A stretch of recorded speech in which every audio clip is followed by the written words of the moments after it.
What is up, YouTube? HPJ here, and good day to you all. Today, we're going to be taking a look at Harpie Cards from the set Rise of Destiny. Now, why are we taking a look at Rise of Destiny Harpie Cards?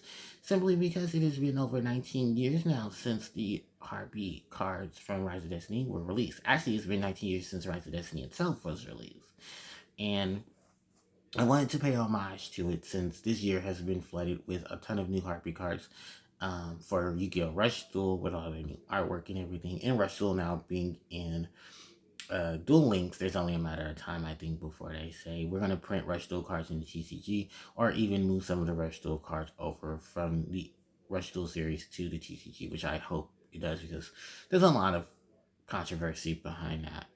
But we're here to celebrate, not go crazy over things. Rise of Destiny was the last official set for the year of 2004 in the TCG.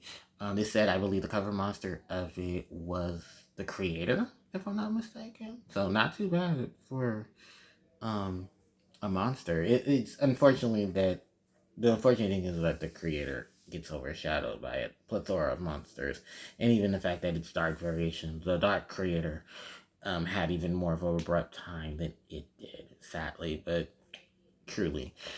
Then, on top of that, the entire set had a mixture of archetypes and things to just try to bump up things at the time, which was not too bad. The only crazy thing is that what it did for the Harpy archetype was not too much, but it was something to survive the thirst until Enemies of Justice with Harpie's Pet Baby Dragon, and then onward to 2007, 2008, where we received Harpie Queen and Hysteric Party in a ton of Harpie reprints in Lord of the Storm. So, with that said, why don't we go ahead and we go into the Harpie monsters here.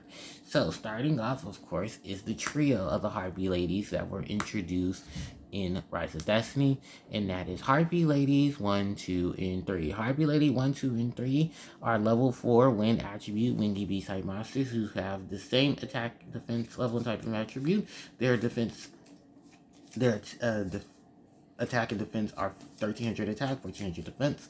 Yes, they share the same attack stats as They share the same stats as Harpie Lady herself. In addition to that, they all have the condition that their name is always treated as Harpie Lady. So no matter where they are, hand, field, deck, graveyard, face down, or banished, even in the answer deck, they are treated as Harpie Lady. So don't worry, I'll talk more about that when I go through some more things about them. In addition to that, they have their own unique individual effects, which are Harpie Lady 1 gives 300 attack to all wind monsters in the field. Harpie Lady 2, when she destroys a flip effect monster by battle, she negates its effect. And Harpie Lady 3, when she battles a monster, that monster cannot declare an attack during your opponent's next 2 turns. So, of course, like I said, these monsters together make up the Harpie Lady sisters. And you actually do see some of their images within particular cards. And 9 out of 10, they're wearing the cyber shields. So, yeah, there are reps there.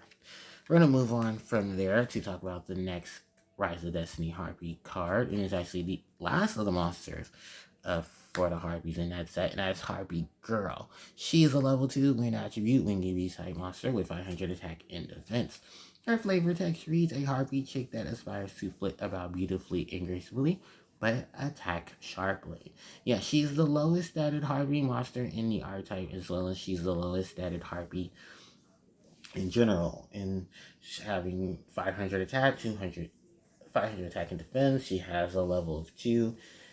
And relatively, the only attachment she has to the archetype is that she's a Harpie monster. She's a Harpie monster. That is literally it. Anything else, there's not too much to really use for her or benefit from her, sadly. Then we move on, of course, to the spells. And we have, of course, Harpie's Hunting Ground, the field spell for the Harpie archetype. All winged beast type monsters gain 200 attack and defense for 200 attack and defense. When Harpie Lady or Harpie Lady sisters is normal or social summon, the player who conducted the summon can select one spell or trap card on the field and destroy that target. Then we have Triangle Ecstasy Spark. Until the end of the turn, the attack of all Harpie Lady sisters currently on the field becomes 2,700. Your opponent cannot activate any trap cards and also negate all of your opponent's trap cards effects on the field. So yeah, that is the lineup of the Harpie cards in Rise of Destiny. So let's go over them. Now, Harpie Lady 1, 2, and 3. These monsters, like I said, make up the Harpie Lady sisters. Each of these individual monsters do have a lot of significance to the Yu-Gi-Oh! TCG and OCG, as funny enough, in the Bandai variant of Yu-Gi-Oh!, they were actually printed there first. I mean, yeah, that's right. Suck it, Blue Eyes and Dark Magician. This is Yu-Gi-Oh!'s first original archetype. And funny enough, it was flourishing in the Bandai version until Konami bought out Yu-Gi-Oh!'s rights, along with Shonen, to basically move it from Bandai over to Konami. Ironically enough, yeah, there was a lot of changes between the Harpie Lady 1, 2, and 3. Funny enough, unfortunately, I don't own those original cards. Those cards are very expensive. And I was trying to get at least one of each, as well as the Elegant Egotist, Cyber Shield cards that were also printed. And I believe Electro Whip as well. Because, funny enough, Electro Whip is an equipped spell that was meant for the Harpie archetype. The crazy thing about Electro Whip was that because of the Yu-Gi-Oh! Is for good boys and girls nature, the TCG and OCG ended up changing it, but they never really printed out the Rose Whip card, which was a anime exclusive card that was supposed to replace the card Electro Whip for being the Harpie Eclipse spell, which would have only gained Harpie Lady or Harpie Lady Sisters 300 additional attack. It isn't much, but it will still have been something. Originally in the sorry, I was blinking a bit. Originally in the Bandai version of Yu-Gi-Oh, Harpie Lady 1, 2, and 3 had the attack of 1,700 and a defense of 800. They're a way to be summoned to the field outside just normally being summoned was that they could use the power of Elegant Egotist to such a summon themselves, and they were actually used as equipped spells. While here in the TCG, both in OCG and TCG, the Harpie Ladies are easily to be summoned by Elegant Egotist's effect, as long as there's a Harpie Lady already on the field, which, thanks to modern gameplay, in modern cards, yeah, that's not too hard for the Harpies to do, because there's so many ways to get Elegant Egotist, such as summon another Harpie Lady, and just continue on with combos there. These Harpie Ladies all have the same attack, defense level, type, and attribute as the original Harpie Lady. The only major differences is that, well, the case of the artwork. As we all know, the Harpie Ladies were censored in the TCG version as their breast sizes were reduced. They were covered up and had more clothing added to them. They ended up just overliningly getting these purple jumpsuits used for them instead of their lavish elegance being flaunted. As we all know, the original Harpie Lady was not censored in her original print. It was only until, I believe, when did this one come out? This was Dark Beginnings 1? Yeah, no, that was Duelist Max Kaiba, but I believe the original reprint for the Harpie Lady was actually in Dark Beginnings 1, where they completely clothed her up because they didn't want, soccer moms coming after them if they weren't already. In addition to that, the condition of the Harpie Ladies 1, 2, and 3, they're always treated as Harpie Lady, meaning that no matter where they are always Harpie Lady. Hand, deck, field, graveyard, face down, banish, they are always Harpie Lady. So in case to that, in addition to them are the Cyber Harpie Lady. These 5 monsters are all treated as the same monster, Harpie Lady. And this did cause a lot of issues in the earlier stages of Yu-Gi-Oh! Because Harpie decks could not flourish until later on because, well, you only relatively have... You have 5 monsters that are technically Harpie Lady but cannot be played as Harpie Lady. And it does suck because it really did slow down the process of playing a Harpie deck at the time because you were either relegated to running Cyber Harpie Lady as the beat stick, Harpie Lady 2 if you wanted to deal with effects. Harpie Lady 3 was really not used. I'm just going to put that out there. She was probably just there for show. But sequentially, you're either running Harpie Lady 1 or Cyber Harpie Lady, or in a combination of two Cyber Harpie Lady.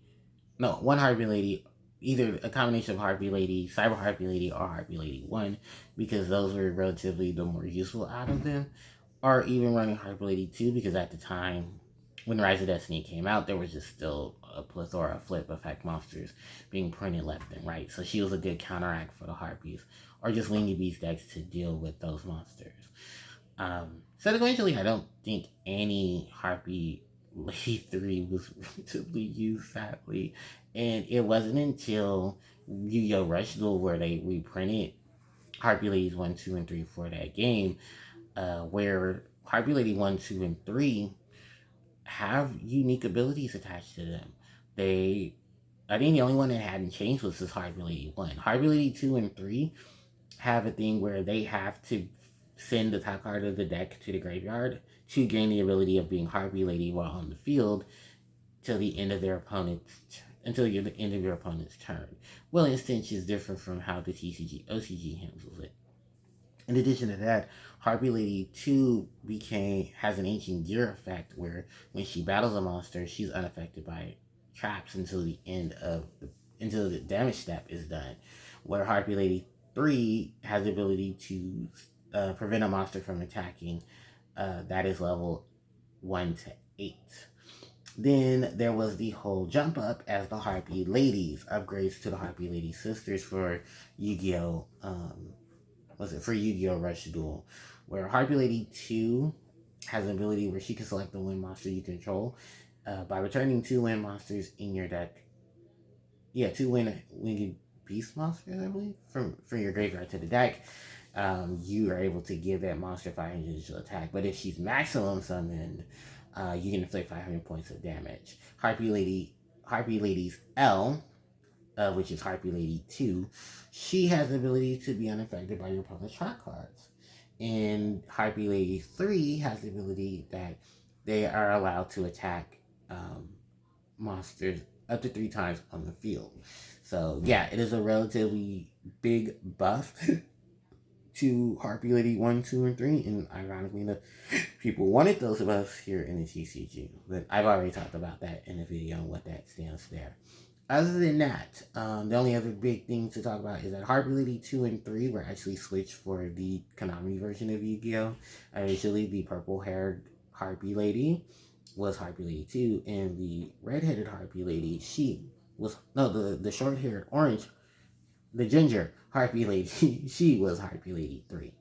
And Harpie Lady 1 actually shared the artwork of Harpie Lady. And actually, she wasn't even called Harpie Lady 1, she was just called Harpie Lady. 2 and 3 were just added on with the ability of Elegant Egotist. They were trying to amplify their variation of Harpie Lady Sisters, which the TCG OCG ended up creating. So, we're going to move on from these lovely ladies, and we're going to then move on to Harpie Girl, which is actually going to be the easiest thing to talk about. Harpie Girl, of course, was censored in the TCG later on. Dark Revelations 3, as this shows here, reprinted Harpie Girl to cover up, her assets, similar to Harpie Lady, who was censored later on in her re-releases. Harpie Girl and Harpie Girl herself, like I said, lowest added Harpie monster in the series, relatively just here to just give more depth to the story of being Harpie Lady as a Harpie as opposed to the other Harpie cards, because there's not too many normal monster variants for the Harpie monsters. And I think the most recent text that talks about Harpies is Phantom Griffin, and that's just explaining that it's a rival of the Harpies, which explains the whole Griffin's wing, Griffin's feather duster, in the situation with the hunting grounds. Now, and it goes to that, Harpie Girl herself, relatively not, is just a monster just to be here. She's just here for the cute fan service, and that's about it. She appears in 2 Yu-Gi-Oh! World Championship games, alongside Harpie Lady 1 and 2 and Harpie Queen.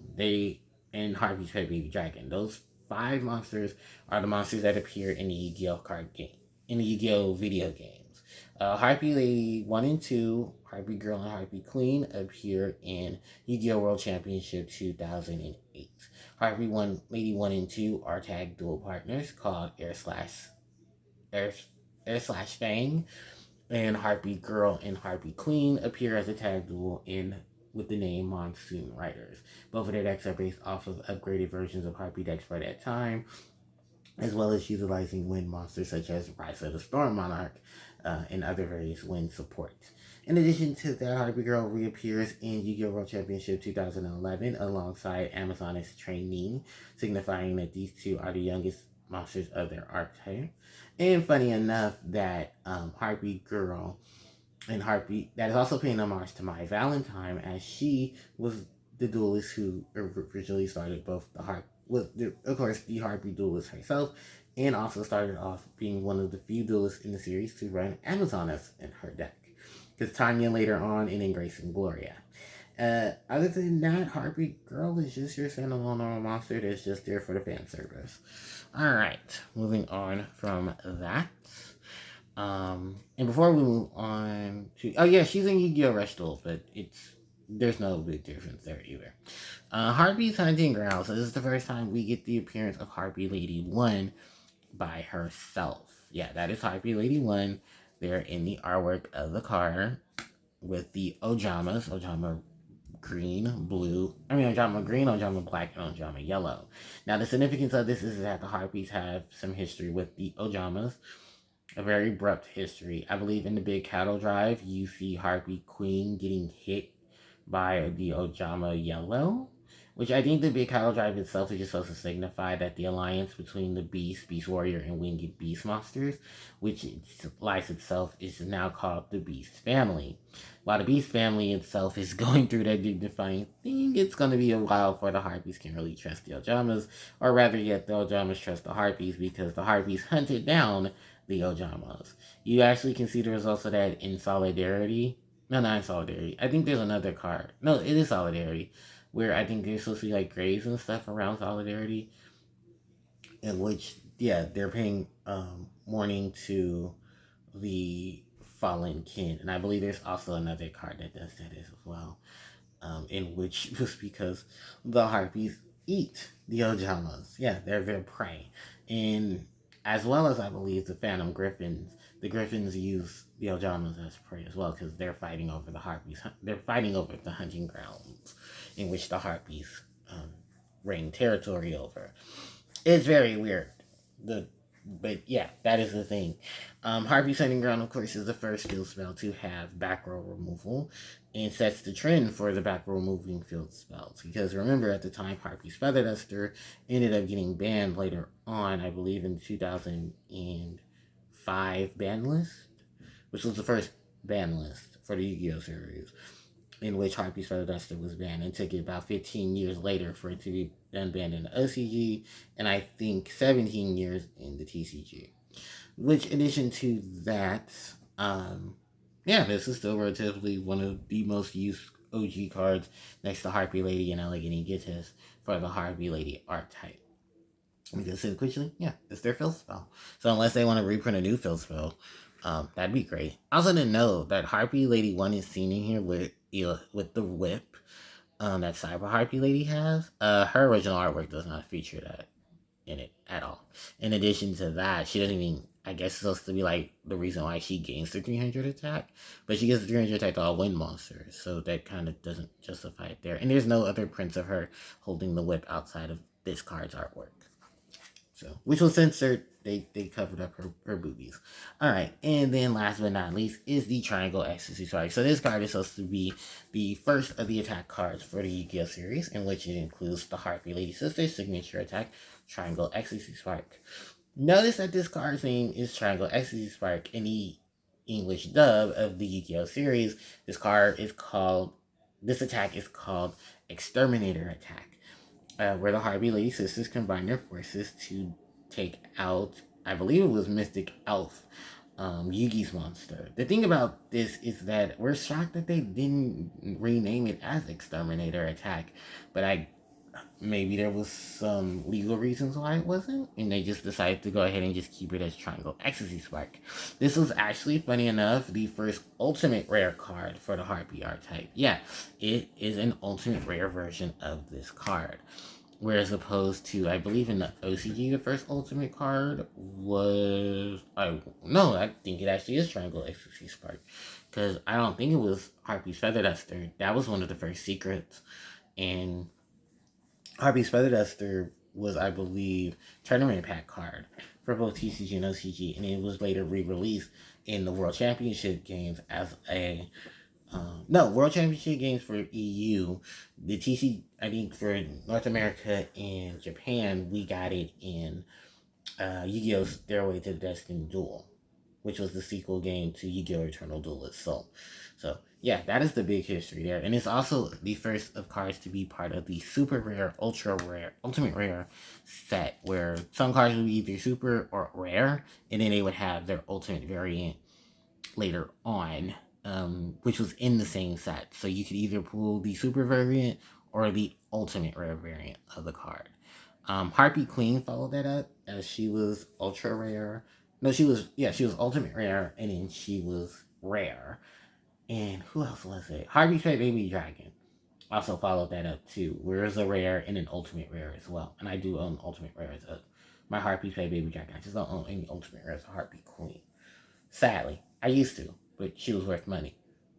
Long stories. But anyway, yeah, this is the signature attack card for them. And it's funny enough that as of 2018, 2019, where Harpie Oracle and Harpie Perfumer help you search and retrieve this card from the deck. Because Hysteric Sign, which was released in 2013, as the wave of Harpie support then, could not get Triangle Ecstasy because it does not have Harpie in its name. It only has Harpie Lady Sisters in its text, which is what Perfumer and Oracle help achieve in terms of getting those cards. It also includes Harpie's Hunting Ground, because Harpie's Hunting Ground has